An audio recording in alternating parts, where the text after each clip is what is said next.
Fantastic, fantastic. Thank you for that, guys. So before we dive into what you're doing now, let's cast our minds back to those corporate drinking days. You made me smile, Nikki, when you said Carnaby Street, because I was also in the London work hard, play hard scene for 30 years, I think. And Sure.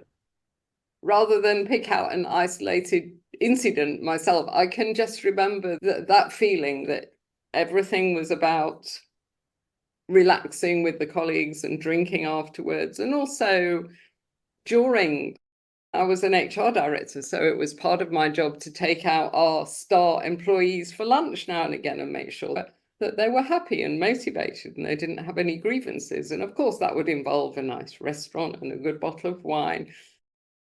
I even remember in my 20s when I worked in the BBC, and I didn't used to drink much with the colleagues there. I was trying to behave myself. I was still a drinker socially. But one of my bosses actually called me to one side and he said, "We don't see you in the BBC club very often, Janet. You know, that's really the place you should go at least once or twice a week. You need to network, you need to get to know people." It was almost a directive from my boss. And that's how prevalent the culture was way back there. It just went through my career like that. I remember these sessions with my colleagues, and the next morning we'd all be a bit fragile, as we used to call it. And it was almost like a badge of honor, that hangover.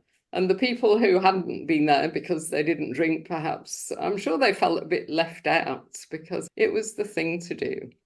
So that's a little memory of my work hard, play hard days. I just wondered if any of you guys would like to volunteer how you felt back in those days and the pressure